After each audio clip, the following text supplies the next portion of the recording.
जिसकी हमें संभावना भी नहीं थी। कोई हमें शांत बैठे, एकदम कोई दुख की बात हो गई, जबकि हमने कोई कुछ किया थोड़ी।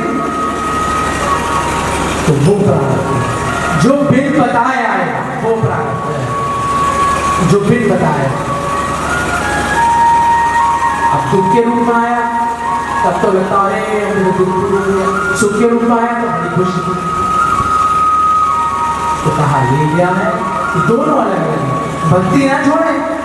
और होता क्या है, कोई भी ऐसी विपरीत परिस्थिति आ जाए घर में तो सबसे पहले क्या होता है, खाना छूटता है, चाय भी छूटती है, क्या छूटती है, सबसे पहले पूजा, सबसे पहले पूजा छूटेगी कि अरे अब कल कर लेंगे ऐसे, सबसे पहले पूजा। क्यों?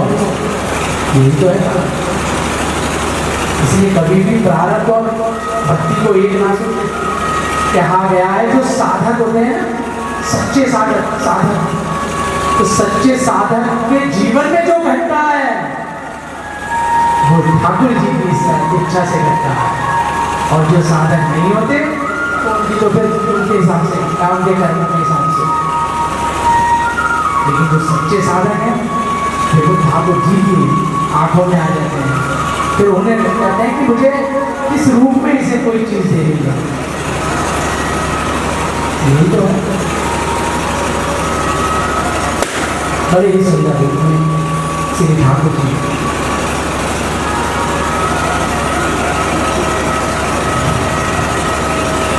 आनंद में प्रदान करने वाले हैं। हमने कल गुरु जी का चरित्र का, प्रिय व्रत जी का, उसके बाद श्री प्रिय व्रत जी के चरित्र के बाद अनिरुद्ध जी का चरित्र, उसके बाद श्री नाभि जी का चरित्र, राजा नाभि हुए। सबको प्रणाम करके चलना होता। आचार्य तो कहते हैं शुकर कुकर भी करत हैं, खान पान संभोग, तुलसी पृथा न कोई, यह तन भजन के लिए। भाई ये पशु भी कर रहे हैं, खाना पीना हर चीज वो भी कर रहे हैं।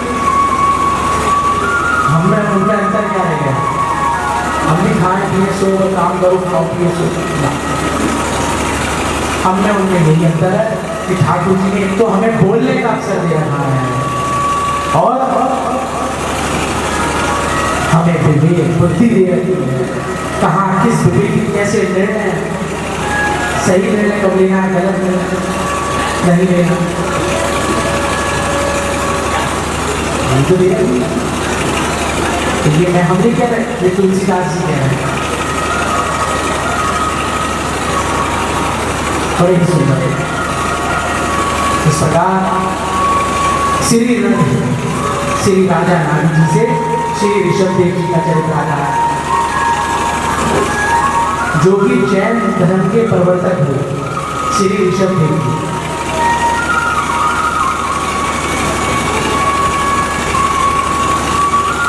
बड़ा सुंदर राज्य किया, लेकिन सब कुछ राज्य भी किया, धन भी था, राज्य इतना बड़ा था, सेना भी थी, सेनापति भी थे, घोड़े थे, सब कुछ था। लेकिन श्री ऋषभदेव जी ने क्या किया, उन्होंने भजन नहीं छोड़ा, सब कुछ त्याग दिया लेकिन भजन को नहीं त्यागा। श्री ऋषभदेव नंदन भरत हुए, भरत जी आते हैं ना, भरत जी एक तो दशरथ नंदन भरत जो त्याग की मूर्ति हुए, एक ऋषभदेव नंदन भरत जी जो धर्म की मूर्ति है, और एक शकुंतला नंदन भरत जो पराक्रम की मूर्ति है। भरत जी भी तीन हुए, दशरथ नंदन, ऋषभदेव नंदन और शकुंतला नंदन।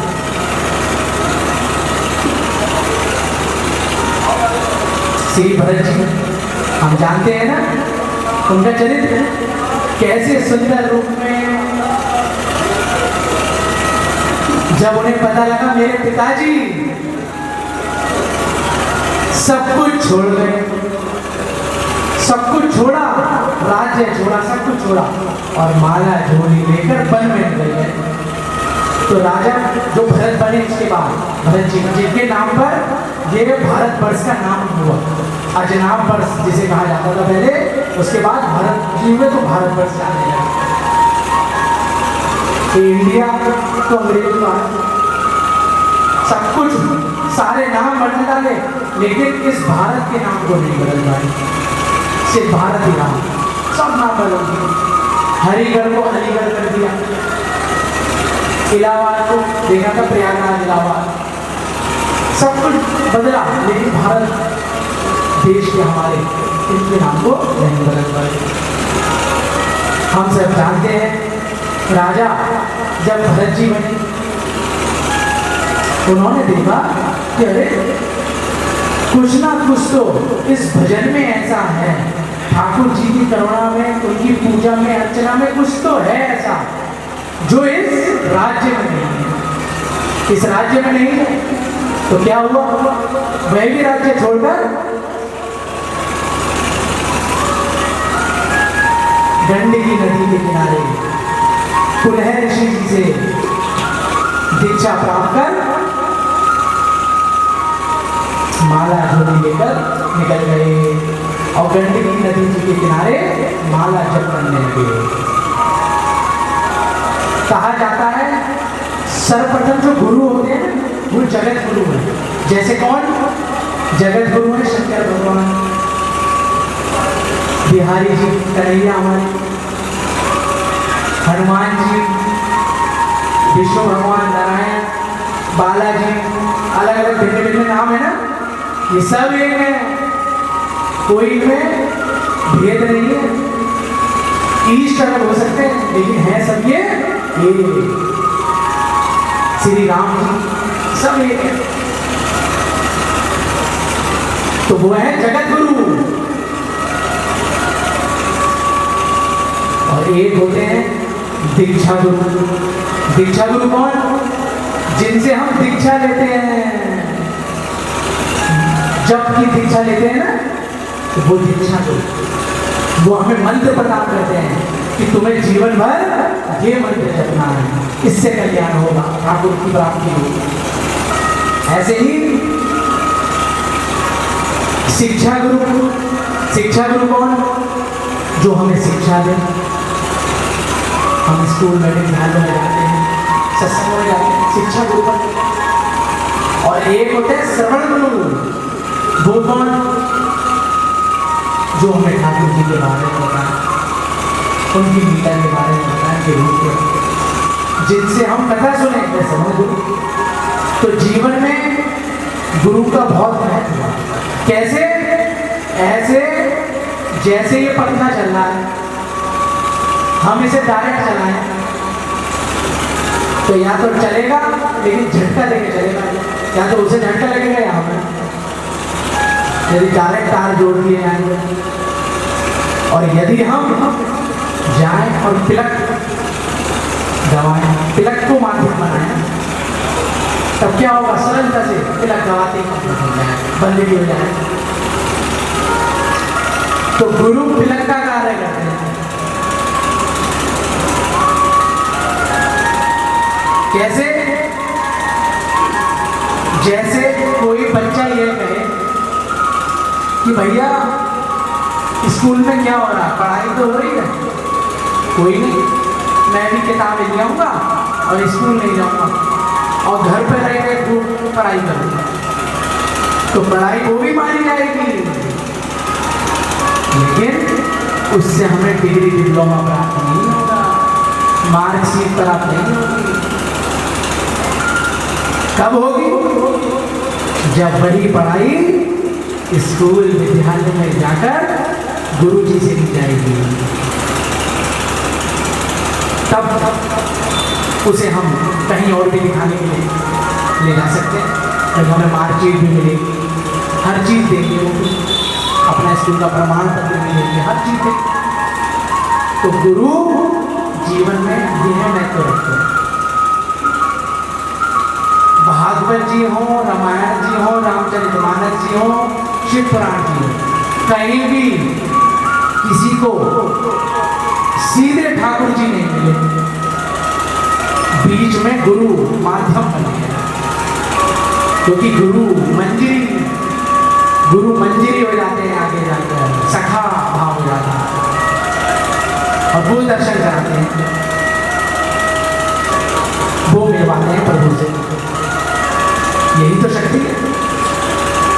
और कहा जाता है कि हम वैसे तो खूब नाम लें, अच्छी बात है, ठाकुर जी का नाम लगेगा, ऐसा नहीं है, लेकिन वही नाम एक गुरु से लेकर लिया जाए तो कहते हैं डबल इंजन होता है ना, शीघ्र अति शीघ्र ठाकुर जी के पास पहुंचती है। गुरु के नाम, गुरु का मंत्र मिलना बहुत जरूरी है जीवन में। कहीं भी ऐसे भक्त, इतने भक्त हुए, कोई भी ठाकुर से डायरेक्ट नहीं मिला, इनडायरेक्ट मिला। जितने भी भक्त हुए हैं, तुलसीदास जी हो, कबीरदास जी हो, आप इनकी रचनाएं पढ़ेंगे, इनके जीवनी पढ़ेंगे तो इनके गुरु के बारे में पहले आएंगे कि तुलसीदास जी ने उन्हें गुरु बनाया, कबीरदास जी ने उन्हें बनाया, हरिदास जी ने उन्हें बनाया, नामदेव जी ने उन्हें बनाया। वही वो तो हम तो कुछ भी नहीं, वो तो ऐसे संत महात्मा, वो तो साक्षात ठाकुर जी। इसलिए गुरु जीवन में आवश्यक है। श्री भरत जी ने भी पुनः ऋषि जी को गुरु बनाया, उनसे दीक्षा ली, तब जाके नाम जप करने बैठे, गंदगी की। और हुआ क्या? हुआ ये कि जब वह नाम ले रहे थे तो हम सब जानते हैं कि एक हिरनी जो कि गर्भवती थी, प्रसव थी और उसका प्रसव हो गया। क्या जब हुआ, जब एक सिंह उसके पीछे दौड़ रहा है, नदी पार कर ही रही थी कि उसका प्रसव हो गया और वह तो मर गई और उसका बच्चा जल में बह गया, छोटा सा बच्चा ही बच्चा। भरत जी ने निगाह पड़ी उनकी, यह दृश्य देख रहे थे, इतना सा बच्चा, क्या होगा इसका? बचाने दौड़े और बचाया भी। बचा के क्या किया? कहा जाता है भाई बचाना भी चाहिए, पशु पे दे ही तो करनी चाहिए। एक बात और श्री भागवत जी कहती है, जिस घर में, ये भागवत जी कह रही है, जिस घर में कुत्ता पाला जाता है, स्वान, उसके पितृ नरकगामी होते हैं।